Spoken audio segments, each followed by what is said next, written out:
c'est Gwen pour Effet Papillon. C'est parti pour le tirage astro des Gémeaux pour le mois d'avril 2025. C'est une guidance générale pour une consultation privée. Passez par mon site effetpapillonvoyance.com.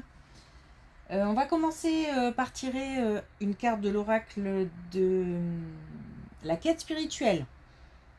Pour voir un petit peu si on a un premier message pour les Gémeaux pour le mois de mars 2025.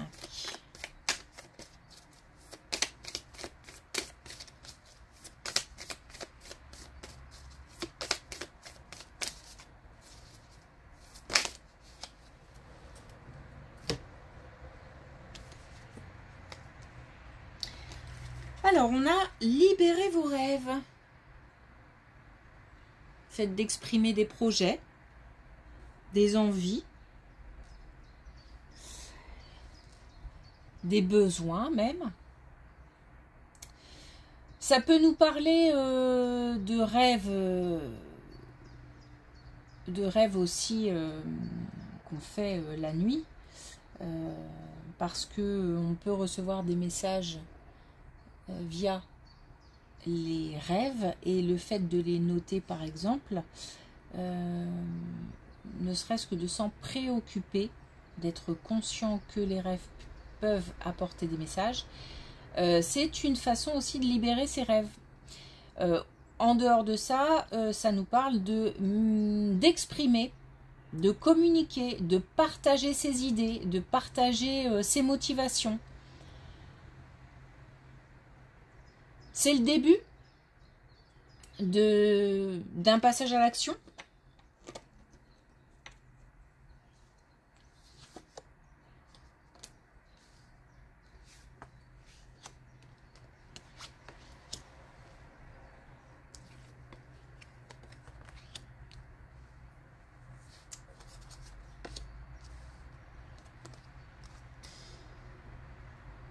Alors justement, là, on a encore osé dire, osé voir. Il y a peut-être des choses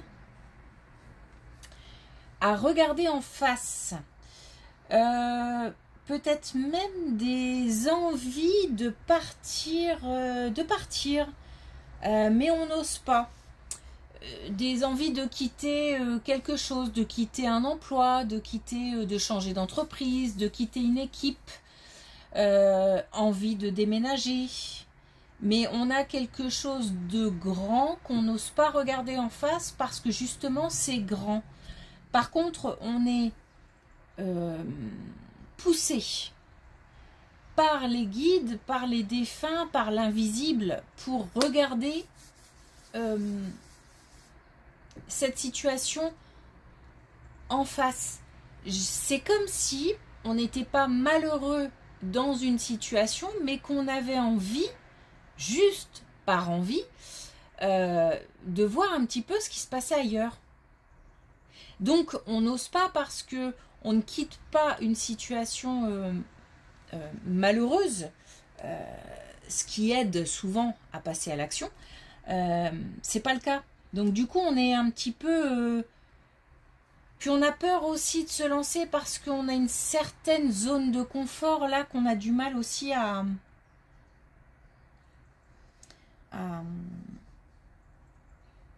dépasser. En tous les cas, on nous parle de communication et on nous dit que quelque chose sera mis sur le chemin, comme un petit clin d'œil, comme un message qui remue, qui permet un petit peu qui bouscule en fait. Comme si, je vais pas parler de déclic, mais c'est comme si en voyant ce message ou en entendant quelque chose ou en lisant quelque chose, je souris, comme si on me poussait justement à pousser un petit peu mes rêves, mes envies, et à explorer un petit peu autre chose. Il ne s'agit pas d'un changement radical pour l'instant. Il s'agit simplement d'ouvrir les yeux sur quelque chose et de pourquoi pas commencer à regarder la situation un petit peu différemment. C'est pas du jour au lendemain, je prends mes bagages et je quitte le pays et je vais voir ailleurs. C'est pas ça. C'est comme une ouverture sur quelque chose d'autre, quelque chose qui nous tient à cœur, qui nous inspire, vers laquelle on a envie d'aller. Donc là, on a un petit clin d'œil.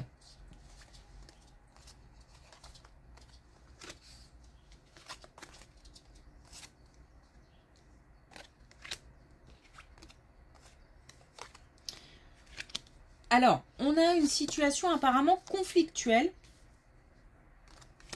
Ok, on a une situation apparemment conflictuelle. Je pense que c'est quelque chose quand même une relation qui tient à cœur. Parce que ça a l'air d'être lourd, d'être pesant. Le problème, c'est que soit il y a un manque de communication, voire même une non-communication, ou alors on est un petit peu focalisé sur,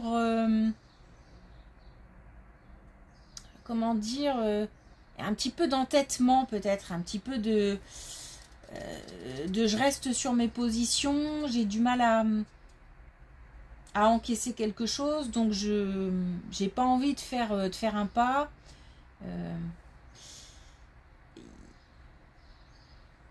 Quelque chose qui est comme bloqué. Et c'est dommage parce que la communication plus le temps peuvent faire en sorte de retrouver. J'ai l'impression que c'est au niveau amical. En tous les cas, le temps et la communication peuvent faire en sorte que les choses évoluent favorablement. C'est-à-dire qu'en fait, il y a une possibilité que les choses s'arrangent, mais il manque quelque chose. Et ce quelque chose, c'est la communication et le temps. Alors, il faut peut-être prendre le temps avant de communiquer. Hein. Peut-être qu'il faut aussi prendre le temps de digérer, de prendre le temps de prendre un peu de hauteur, de recul par rapport à ses émotions, etc. Peut-être. Ou alors, il faut commencer à communiquer et petit à petit, le temps va arranger aussi les choses. Alors, on a de nouveau le rêve, on a de nouveau le guide. On a quelque chose qui est grand, qui tient à cœur, mais qui est tellement grand que, et même je n'ose pas parce que peut-être qu'on va me dire que c'est pas que je vise trop, mais que j'en veux toujours plus. Comme s'il y avait quand même un petit peu de regard des autres qui comptait. Peut-être que on a envie, je pense qu'il y a de l'ambition, il y a l'envie de faire évoluer quelque chose, l'envie d'aller encore plus loin. Et je n'ose pas parce que on va encore me dire, mais tu t'arrêtes jamais, t'en veux toujours plus. Et pourtant, on a vraiment une possibilité de quelque chose de grand, de beau, et on est poussé encore une fois pour commencer à mettre un petit peu des mots sur des rêves.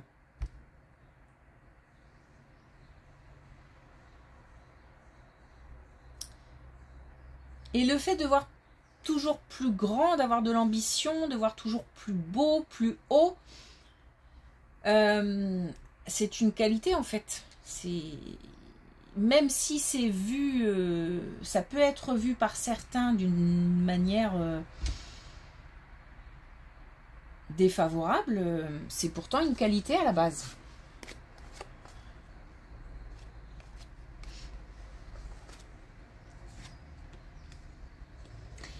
Oui, alors d'accord. Le problème, c'est que ça crée de la jalousie, apparemment.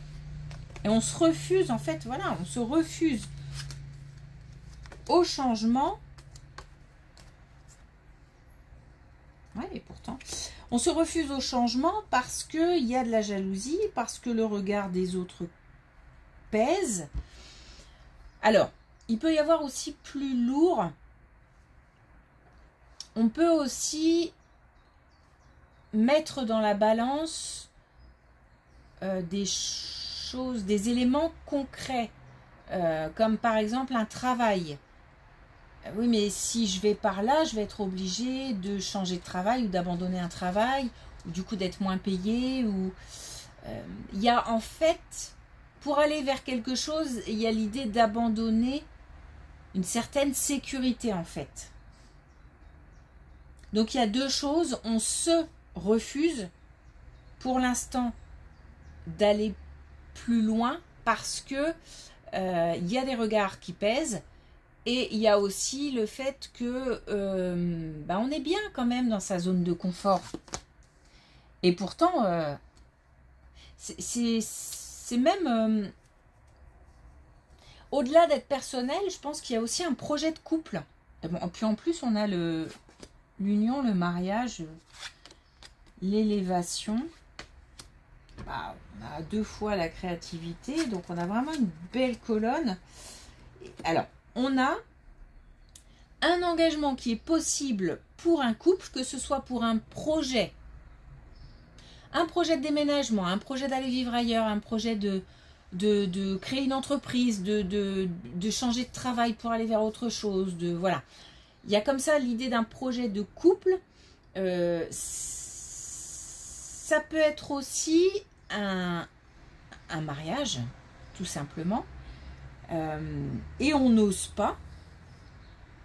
Encore une fois, le regard des autres, le fait d'être dans sa zone de confort, si on se marie quelque part, c'est aussi un engagement, c'est du sérieux, c'est aussi un engagement, donc peut-être peur pour certains de se retrouver coincés dans une situation, enfin ça peut être plein de choses. Bon, en tous les cas, il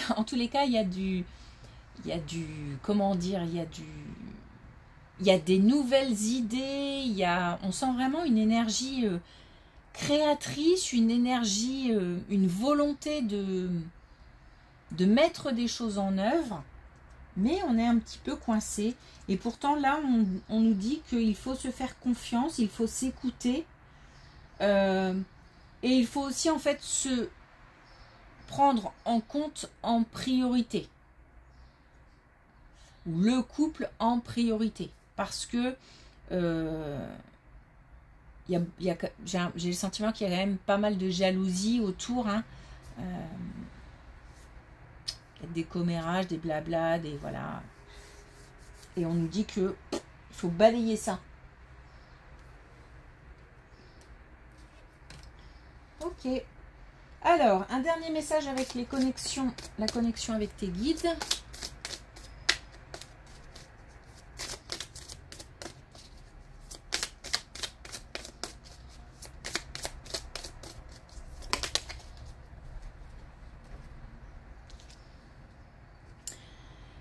Et en plus, on a la corne d'abondance, comme pour un dernier petit clin d'œil pour dire allez, on y va. L'abondance arrive.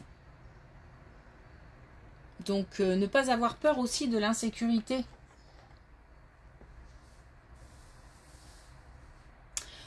Ok, merci pour votre écoute. Je vous dis à bientôt.